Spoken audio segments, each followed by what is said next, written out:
American സേന പാകിസ്ഥാനിലുണ്ടല്ലോ, ഇറാനാണോ ലക്ഷ്യം? അതെ, ഇറാനാണ് ലക്ഷ്യമെന്ന് പറയേണ്ടി വരും. കാരണം പാകിസ്ഥാനിൽ, അതായത് പഞ്ചാബ് പ്രവിശ്യയിലെ പബ്ബി എന്ന് പറയുന്ന സ്ഥലത്താണ് അമേരിക്കൻ സ്പെഷ്യൽ ഫോഴ്സ് എത്തിയിരിക്കുന്നത്. സ്പെഷ്യൽ ഫോഴ്സ് എന്താണെന്ന് നമുക്കറിയാമല്ലോ. നമുക്കിവിടെ ഇന്ത്യയ്ക്കും സ്പെഷ്യൽ ഫോഴ്സ് ഉണ്ട്. സ്പെഷ്യൽ ഫോഴ്സ് എന്ന് പറയുന്നത് പാരച്യൂട്ട് റെജിമെൻറ്റ്, സ്പെഷ്യൽ കമാൻഡോ വിങ്ങുകൾ, മാർക്കോസ്. നമ്മുടെ ഇവിടെ ഇന്ത്യയിലാണെങ്കിൽ മാർക്കോസ് ഉണ്ട്, special force, airborne special force ഉണ്ട്, പാരാ റെജിമെൻറ്റിൻ്റെ ഭാഗമായിട്ട്.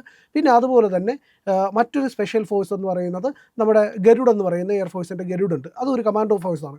അപ്പോൾ അതുപോലെയുള്ള ഒരു സ്പെഷ്യൽ ഫോഴ്സാണ് പാകിസ്ഥാനിലെ പഞ്ചാബിലുള്ള പബ്ബി എന്ന് പറയുന്ന പ്രവിശ്യയിൽ എത്തിയിരിക്കുന്നത്. പാകിസ്ഥാൻ പറയുന്നത് ഇത് ഞങ്ങൾ ഭീകരവിരുദ്ധ ഓപ്പറേഷനുകളെ പറ്റിയിട്ടുള്ള അതിനു വേണ്ടിയിട്ടുള്ള ഒരു സംയുക്ത അഭ്യാസ പ്രകടനത്തിന് വേണ്ടിയിട്ടാണ് എത്തിയിരിക്കുന്നതെന്ന്. പക്ഷേ നമുക്ക് അങ്ങനെ ഇതിനെ നിസ്സാരവൽക്കരിക്കാൻ കഴിയില്ല. കാരണം പാകിസ്ഥാൻ ഏറ്റവും അധികം ഇറാനിലെ പ്രക്ഷോഭത്തിൽ ഭയന്നിരിക്കുന്നത് പാകിസ്ഥാനാണ്. അതിലേക്ക് വരാം. അതിനു മുമ്പ് ഈ സൈന്യം അവിടെ എത്തിയിരിക്കുന്നതിൻ്റെ കാരണം കൂടി പറയാം.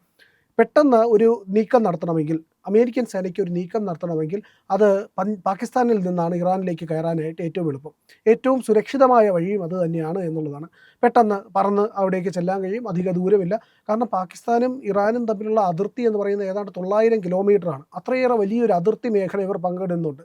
അതുകൊണ്ട് തന്നെ ഏത് മേഖലയിൽ കൂടെ വേണമെങ്കിലും പെട്ടെന്ന് നുഴഞ്ഞു കയറി ചെന്ന് ഇറാനിൽ ഒരു ആക്രമണം നടത്തി തിരിച്ചു വരാനായിട്ട് അമേരിക്കയ്ക്ക് കഴിയുമെന്നുള്ളതാണ്.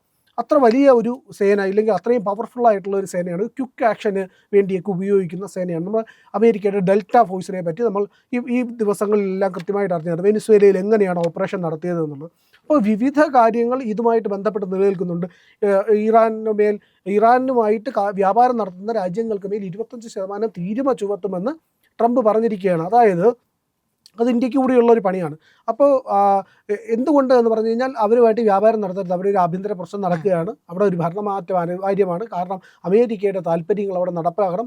വെനിസ്വേലയെ പൂട്ടി, ഇറാനെ പൂട്ടി, നേരത്തെ തന്നെ ഈ പറയുന്ന റഷ്യയുമായിട്ടുള്ളവർക്കെല്ലാം തന്നെ തീരുവ ഏർപ്പെടുത്തുന്നുമുണ്ട്. ഇനി അമേരിക്കയുടെ കയ്യിൽ നിന്ന് മാത്രം എണ്ണ വാങ്ങിച്ചോണം എന്നുള്ള ഒരു നിലപാടാണ്. ഇല്ലെങ്കിൽ അമേരിക്കയുടെ മറ്റൊരു രൂപമായിട്ട് നിൽക്കുന്ന സൗദിയിൽ നിന്നോ അതുപോലുള്ള ഏതെങ്കിലും രാജ്യങ്ങളിൽ നിന്ന് ഡോളറിൽ തന്നെ എണ്ണ വാങ്ങിക്കണം എന്നുള്ള ഒരു നിലപാടാണ് അമേരിക്കയ്ക്കുള്ളത് എന്നുള്ളതാണ്. അപ്പോൾ ഇത്രയും ഗുരുതരമായിട്ടുള്ള പ്രശ്നം ഇറാനിൽ നടക്കുമ്പോൾ അമേരിക്ക ആ സാഹചര്യത്തെ പരമാവധി മുതലെടുക്കാൻ ശ്രമിക്കും. അതിനു വേണ്ടിയിട്ടാണ് സൈന്യത്തെ കൊണ്ടുവന്ന് പാകിസ്ഥാനിൽ ഇറക്കിയിരിക്കുന്നത്. അങ്ങനെയാണെങ്കിൽ അവിടെ ഒരു അട്ടിമറി നടത്താൻ പറ്റും. ഖമനിയെ താഴെ ഇറക്കുക. ഖമനിയെ കിട്ടിക്കഴിഞ്ഞാൽ അമേരിക്ക സദാം ഹുസൈനെ കൊന്നതുപോലെ കൊന്നുകളയും. മഡറോയുടെ വിധി എന്താകുമെന്ന് അറിയില്ല. മഡറോയെ വിചാരണ ചെയ്ത് ചിലപ്പോൾ കൊന്നേക്കാം. അമേരിക്കയ്ക്ക് എന്തും ചെയ്യാമല്ലോ. അപ്പോൾ അങ്ങനത്തെ ഒരു നിലപാടിലാണ് അമേരിക്കയുള്ളത്. എന്തായാലും അമേരിക്ക സ്പെഷ്യൽ ഫോഴ്സ് പബ്ബിയിലുണ്ട്. അവർ ഏത് നിമിഷവും ഇറാനിലേക്ക് കടന്നു കയറും. ഇറാനിലാണെങ്കിൽ സ്ഥിതിഗതികൾ അതിരൂക്ഷമായിക്കൊണ്ടിരിക്കുന്നു. 500-ലേറെ പേർ മരിച്ചു എന്ന ഔദ്യോഗിക കണക്ക്, അതല്ല 2000 പേര് മരിച്ചു എന്ന അനൗദ്യോഗികമായ കണക്കുകൾ. കാരണം അങ്ങനെയുള്ള വീഡിയോ ദൃശ്യങ്ങളെല്ലാം പുറത്തേക്ക് വരുന്നുണ്ട്. ആ വീഡിയോയിൽ 100 കണക്കിന് മൃതദേഹങ്ങൾ ഇങ്ങനെ കറുത്ത ബാഗുകളിലാക്കി വെച്ചിരിക്കുന്നത് കാണാം. അപ്പോൾ അമേരിക്ക എന്തായാലും ഒരു സൈനിക നടപടിക്ക് മടിക്കില്ല എന്നുള്ളത് നമുക്ക് വ്യക്തമായിട്ട് അറിയാവുന്ന കാര്യമാണ്. എന്തായാലും ആ സൈനിക നടപടി എപ്പോഴുണ്ടാകും എന്നുള്ളതാണ് അറിയേണ്ടത്. അതായത് ഇറാൻ്റെ വിദേശകാര്യമന്ത്രി അബ്ബാസ് അർഗാച്ചി പറയുന്നുണ്ട്, എന്തെങ്കിലും ഒരു തരത്തിലുള്ള ആക്രമണം ഉണ്ടായിക്കഴിഞ്ഞാൽ ഞങ്ങൾ അതിരൂക്ഷമായിട്ട് തിരിച്ചടിക്കും. 12 ദിവസത്തെ യുദ്ധം ഉണ്ടായിരുന്നല്ലോ ഇസ്രായേലുമായിട്ട്, അതുപോലെയൊന്നും ആയിരിക്കില്ല, അതിലും രൂക്ഷമായിരിക്കും ഞങ്ങളുടെ മറുപടി എന്നാണ് ഇറാൻ പറയുന്നത്. അപ്പോൾ ഇറാൻ വളരെയധികം തയ്യാറെടുത്തിരിക്കുകയാണ്. ഏതെങ്കിലും തരത്തിലൊരു വിദേശ ആക്രമണം ഉണ്ടായാൽ അതിനെ പ്രതിരോധിക്കുക. എന്തായാലും ഒരു വിദേശ ആക്രമണത്തിനുള്ള എല്ലാ സാധ്യതകളും ഇറാനിൽ കാണുന്നുണ്ട്. അതിനെ ഇറാൻ കൃത്യമായി പ്രതിരോധിക്കുകയും ചെയ്യും. വലിയ ആക്രമണമായിരിക്കും പക്ഷേ അങ്ങനെ ഏതെങ്കിലും ഒരു മൂവ്മെൻറ്റ് ഉണ്ടായിക്കഴിഞ്ഞാൽ ഉണ്ടാവുക.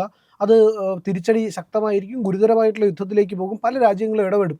അങ്ങനെ ഇടപെട്ട് കഴിഞ്ഞാൽ എന്താവും അവസ്ഥ എന്നുള്ളതിന് നമുക്ക് വലിയ ആശങ്കയുമുണ്ട്. അത് ലോക രാജ്യങ്ങളെ ഇത് ബാധിക്കുകയും ചെയ്യും. അമേരിക്ക അല്ലെങ്കിൽ തന്നെ നടത്തുന്ന അധിനിവേശ സ്വഭാവത്തിന് ഗുരുതരമായിട്ടുള്ള പ്രശ്നങ്ങൾ ഉണ്ടാക്കാനുള്ള വ്യാപ്തിയുണ്ട്, അതിൻ്റെ ഫലമുണ്ട്. അത്രയും വലിയ പ്രശ്നങ്ങളാണ് അമേരിക്ക ഓരോ ദിവസവും ചെയ്തുകൊണ്ടിരിക്കുന്നത് എന്നുള്ളത്. ഗ്രീൻലാൻഡിൻ്റെ കാര്യത്തിലായാലും ശരി തന്നെ, വെനിസ്വേലയുടെ കാര്യത്തിലായാലും ശരി തന്നെ, ഇപ്പോൾ അടുത്ത ക്യൂബയും ഇറാനും ഒക്കെയാണ് ലക്ഷ്യം വെച്ചിരിക്കുന്നത് എന്നുള്ളത് വളരെ ഗൗരവമുള്ള ഒരു കാര്യമാണ്. എന്തായാലും അമേരിക്കയുടെ താല്പര്യം നടത്താൻ വേണ്ടിയിട്ടാണ് ഈ പറയുന്ന സൈന്യത്തെ ഇറക്കി പാകിസ്ഥാനിൽ നിർത്തിയിരിക്കുന്നത്, പഞ്ചാബിൽ നിർത്തിയിരിക്കുന്നത് എന്നുള്ളതാണ്. അപ്പോൾ എന്തായാലും അധികം വൈകാതെ ഒരു ആക്രമണം ഉണ്ടാകുമെന്ന് പറയാം. പക്ഷേ പാകിസ്ഥാന് മറ്റൊരു ആശങ്ക കൂടിയുണ്ട്. കാരണം സൈന്യം അവിടെ ഉള്ളതും, ഇല്ലെങ്കിൽ ഇറാനെ ആക്രമിക്കേണ്ടതും അവിടുത്തെ ആഭ്യന്തര പ്രശ്നം അമർച്ച ചെയ്യേണ്ടതും പാകിസ്ഥാൻ്റെ ഒരു ആവശ്യമാണ്. കാരണം എന്തെന്ന് വെച്ച് കഴിഞ്ഞാൽ സിസ്താൻ ബലൂചിസ്ഥാൻ മേഖല ഇറാൻ്റെ അവിടെ ഉള്ളതെന്ന് പറഞ്ഞു കഴിഞ്ഞാൽ അതിങ്ങനെ ഈ ബലൂചിസ്ഥാൻ മേഖല എന്ന് പറയുന്നത് ബലൂജികൾ എന്ന് പറയുന്നത് പാകിസ്ഥാൻ്റെ ഇറാനിലുമായിട്ട് വ്യാപിച്ചു കിടക്കുന്ന ഒരു വംശീയ സമൂഹമാണ്. അപ്പോൾ അവരിൽ ഈ സിസ്താൻ എന്ന് പറയുന്ന മേഖലയും ബലൂചിസ്ഥാൻ എന്ന മേഖലയും ഒരുമിച്ചാണ് ഉള്ളത്. അതിങ്ങനെ രണ്ട് രാജ്യമായിട്ട് വിഭജിച്ചു എന്നേ ഉള്ളൂ. അവരുടെ ജനത ഒന്ന് തന്നെയാണ് എന്നുള്ളത്. അപ്പോൾ എന്ത് സംഭവിക്കുമെന്ന് പറഞ്ഞു കഴിഞ്ഞാൽ ബലൂചിസ്ഥാനിലേക്ക് ഈ കലാപം ഇല്ലെങ്കിൽ പ്രക്ഷോഭം വളരാനുള്ള അല്ലെങ്കിൽ പടരാനുള്ള സാധ്യതയുണ്ട്. ഇറാനിൽ നടക്കുന്ന വലിയ പ്രക്ഷോഭം അത് ബലൂചിസ്ഥാനിന് കരുത്തേകും. അവിടുത്തെ ഈ പറയുന്ന വിമോചന പോരാളികൾക്ക് കരുത്തേകും, അവിടുത്തെ സ്വാതന്ത്ര്യ സമര പോരാളികൾക്ക് കരുത്തേകും. അവർ ബലൂചിസ്ഥാൻ എന്ന് പറയുന്ന സ്വതന്ത്ര രാഷ്ട്രം ആവശ്യപ്പെടുന്നുണ്ട്. അപ്പോൾ അങ്ങനെയാണെങ്കിൽ അത് പാകിസ്ഥാനെ ബാധിക്കും. പാകിസ്ഥാൻ്റെ ആഭ്യന്തര സമാധാനത്തിനും സുരക്ഷയ്ക്കും ഒക്കെ അത് വലിയ ഭീഷണിയാവും എന്നുള്ള ഭയം പാകിസ്ഥാനുണ്ട്. അതുകൊണ്ട് തന്നെ ഇറാനിലെ നിലവിലുള്ള ഈ പറയുന്ന പ്രക്ഷോഭത്തെ അടിച്ചമർത്തുകയും ഇല്ലായ്മ ചെയ്യണം എന്നുള്ളത് പാകിസ്ഥാൻ്റെ ഒരു ആവശ്യമാണ്. പക്ഷേ അമേരിക്കയുടെ താല്പര്യം നേരെ തിരിച്ചാണ്. അമേരിക്കയ്ക്ക് അവിടെ ഭരണമാറ്റം ഉണ്ടാക്കണം, അധികാരമാറ്റം ഉണ്ടാക്കണം എന്നുള്ളതാണ്.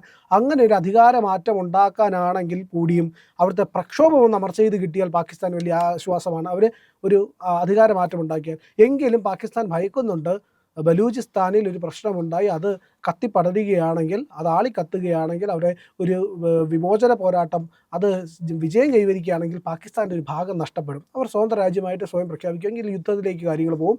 യുദ്ധം ഉറപ്പായിട്ടും പാകിസ്ഥാൻ വലിയ യുദ്ധമായിരിക്കും അവിടെ ഉണ്ടാവുക. പാകിസ്ഥാൻ ആർമിയും ബലൂചിസ്ഥാനും തമ്മിൽ ഒരു കമ്പാരിസൺ ചെയ്യേണ്ട കാര്യം എന്ന് പറഞ്ഞു കഴിഞ്ഞാൽ ബലൂചിസ്ഥാൻ എന്ന് പറഞ്ഞാൽ സ്വാതന്ത്ര്യ സമര പോരാളികൾ അവർ ഒരു വിഭാഗം സായുധ കരുത്തുണ്ട് എങ്കിലും ഒരു സംഘടിതമായിട്ടുള്ള ഒരു രാജ്യത്തിൻ്റെ സൈന്യവുമായിട്ട് ഏറ്റുമുട്ടുമ്പോൾ വലിയ പ്രശ്നമാണ്. നമുക്കറിയാം LTT എന്ന് പറയുന്ന സംഘടന അത് വലിയ രീതിയിൽ സായുധവൽക്കരിക്കുകയും പട്ടാളത്തെ ഉണ്ടാക്കുകയൊക്കെ ചെയ്തിട്ട് പോലും ശ്രീലങ്കൻ ആർമിയോടൊപ്പം പിടിച്ചു നിൽക്കാനായിട്ട് അവർക്ക് കഴിഞ്ഞില്ല എന്നുള്ളതാണ്. അങ്ങനെ ഉള്ള ഒരു സാഹചര്യം. കാരണം ഇതൊരു യൂണിഫോംഡ് ആർമിക്ക് മുന്നിൽ അല്ലെങ്കിൽ ഒരു സ്റ്റേറ്റിന് മുന്നിൽ പിടിച്ചു നിൽക്കാനായിട്ട് ഏതൊരു വിഘടനവാദി ഗ്രൂപ്പിനും നിലനിൽക്കാൻ പാടാണ് എന്നുള്ളതാണ്. അതുകൊണ്ട് തന്നെയാണ് പാകിസ്ഥാൻ ഇത്രയേറെ ഭയം ഉള്ളത്. വലിയ പ്രശ്നമുണ്ടാകും, യുദ്ധം ഉണ്ടാകും, അടിച്ച് തോൽപ്പിക്കാനൊക്കെ പറ്റിയിരിക്കും. പക്ഷേ വലിയ പ്രശ്നമാണ്. കാരണം ഇന്ത്യ പോലുള്ള രാജ്യമൊക്കെ പിന്തുണച്ചാൽ, ഇന്ത്യ പിന്തുണയ്ക്കുന്നതായിട്ടൊന്നും പറയുന്നില്ല, പക്ഷേ അങ്ങനെ പിന്തുണയ്ക്കുകയാണെങ്കിൽ അല്ലെങ്കിൽ അഫ്ഗാനിസ്ഥാനൊക്കെ പിന്തുണയ്ക്കുകയാണെങ്കിൽ ബലൂചിസ്ഥാന് വലിയ കരുത്താകും. അത് ആ ഭാഗം അടർന്നു മാറി മറ്റൊരു സ്വതന്ത്ര രാജ്യമാവാനുള്ള എല്ലാ സാധ്യതയുമുണ്ട്. എന്നാൽ ഇറാനിലെ പ്രക്ഷോഭം പാകിസ്ഥാനിലേക്ക് കൂടി പടരുമെന്നുള്ളൊരു ഭയം പാകിസ്ഥാനുണ്ട്.